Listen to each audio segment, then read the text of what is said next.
Hello everyone. In this video, I'll be doing a quick introduction to question 4 on the homework, which is yield paths. So this question, we're actually making a generator function. So recall that a generator function is just a function that has yield statements instead of return statements. And these functions always return an iterator, a special iterator called a generator object. So let's try to understand what this function is supposed to do. So first, let's understand what a path is. You can think of a path of a tree as some sequence of labels that start from the root and kind of go down the tree until some point. So in this question, we basically want to yield every single path in a tree that ends with the value or ends with the label with the given value. So here's a couple examples. So, so in this one, we're trying to yield all the paths that end at 5. So recall that path must start from the root. So here's one path. And here's another path. Right, because they both end at 5. These are the paths that we care about. And in this question, we're basically going to represent each of these paths as just a Python list.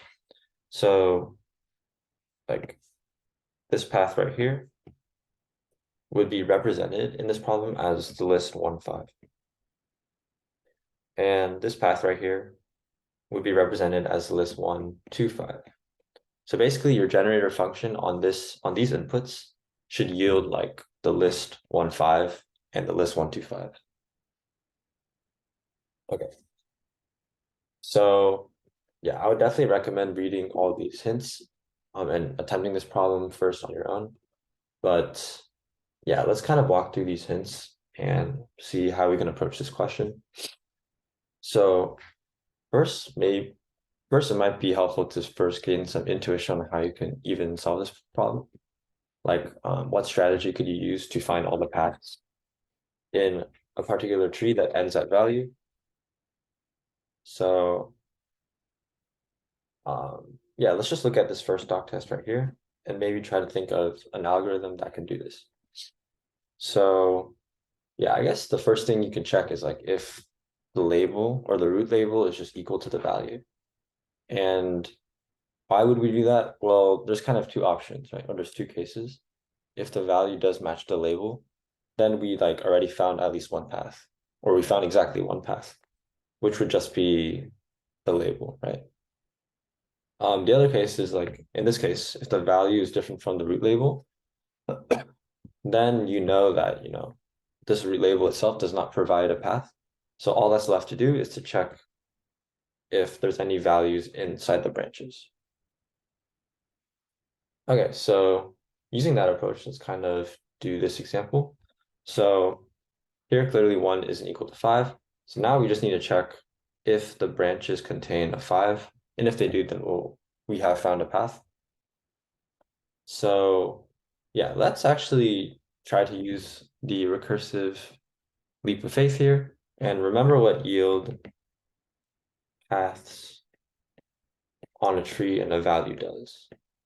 Right. So when you're using recursion, always try to understand really well what your function does, so you can understand what the recursive calls do. So for this function, it'll basically just return a generator over all of the paths for any tree that end at value, right? That's what it'll do for us. So what if we called yield paths on this tree, this subtree, or this branch, with the same value, right? What would that give you? Well, by the recursive leap of faith, that would just give us this path, right? That recursive call would be a generator over the list 2, 5. Or sorry, like the generator would just yield one thing, which is the list 2, 5. Right? So if that doesn't really make sense, I would encourage you to, again, think about what yield paths does and applying the recursive leap of faith, try to think about like what a recursive call on this branch would do. Okay. So we basically said that a recursive call on yield paths on this left branch would just give us, like you'd be able to get 2, 5 out of it, right? So what if we did the same thing on the other branch? Well, by the recursive leap of faith, that should just return a generator that yields one value, which is just 5. So basically, what our recursive calls gave us is a generator that generates, 2, 5, and another generator that generates just 5. And by generate, I kind of just mean like, if you call next on that generator, it will give you the list 5 and the list 2, 5. And what can we notice about the similarity between, maybe I'll just line them up like this, right? Notice that these sort of subpaths that are provided for us by recursive calls are kind of similar to the entire paths that we were looking for in the first place, right? Like the only thing that's missing is this one here. So that's interesting, right? Maybe we figured or found something out. And maybe to confirm, let's try the same exact approach on this tree right here. So again, we check the label. Here in this case, the label actually matches the value. So we know for a fact we should just we should yield 2 out at some point. Okay. And the reasoning for that is because like just the path that contains the root label is considered a valid path that goes from the root to a value. And now let's do the recursive calls on each of these branches. So this first branch, right, what would that give us? Well, it will be a generator that yields 5, 2. What would this second branch give us after a recursive call? It would be a generator that yields nothing, right? Because there's no 2's here. And by the recursive leap of faith, if you're yielding paths on a tree that doesn't contain any values, then what it should do is just yield nothing, or just immediately like stop iteration. And then on the last one, let's say we called yield paths on it with the same value. This one would be a generator over 4, 6, 2, and 4, 6, 5, 2. Right, so those are the paths within that tree. And yeah, let's again do this cross analysis here. So maybe I'll line them up like this. Okay, maybe I'll do this the other way. Those two look kind of similar.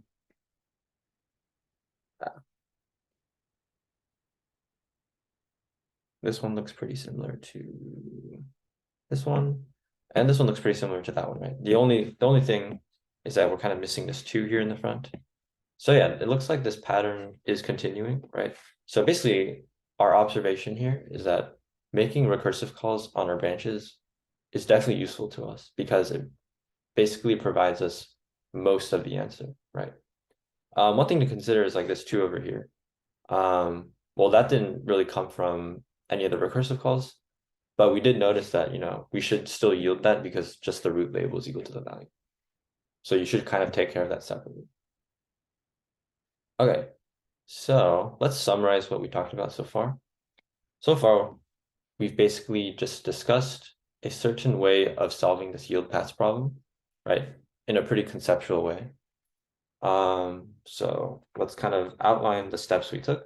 So first, we basically took or take care of the root label, right? We said if the root label, there's like 2 cases for the root label, and depending on that, you either yield something or you don't, right? And the second thing is like loop over all the branches,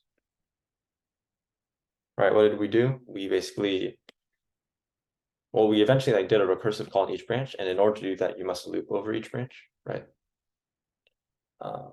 Loop over all the branches, make recursive call. And then in our third step, we basically took the results of those recursive calls and, yielded out the entire path from the subpaths generated by the recursive call. So remember, like, imagine like in our third recursive call, when we recursed on this branch, that gave us a generator that generates, you know, these green values right here. And basically from that, we created the entire paths for that tree, right? By basically prepending it to. So yeah, basically here we do like prepend label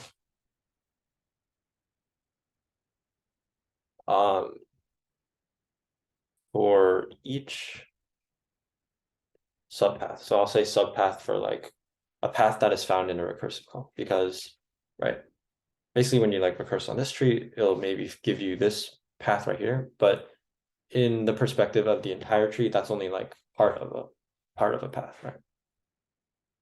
So yeah, so here we have like a pretty nice 3-step algorithm. So but yeah, I wanted to say that if you aren't too familiar with generators or like just like the syntax of it, I would definitely recommend just answering this very analogous question that isn't a generator function. It's just a normal function. So here's like the non-generator function version of this question. Just return all the paths, but like in a list. So essentially like return a list of lists. So here's like the skeleton code for it. And honestly, if you're able to solve this question, I think the answer for the yield paths question becomes almost apparent. So this is one approach you can do. But, you know, if you're more familiar with the syntax, I would actually recommend just jumping straight into this one, the yield paths question. And yeah, here I kind of tried to contextualize our strategy we talked about before into the actual code. So at the top, right, the first thing we did is we took care of the root label separately. So let's do that here. And then we looped over the branches, which you can do here. And what else did we loop over? Well, recall that in our third step here, or like in our last step, we're doing something for each subpath, right? What we're doing is like we're building the entire path from each subpath. But in order to do that, you have to loop over each subpath. So that's where this one comes in. Loop over the subpaths. And then here, you're basically working with some subpath, and then you would want to yield the corresponding entire path from that subpath by prepending something, which we talked about. So yeah, that's all I wanted to say for this question. Hopefully this was helpful, and best of luck.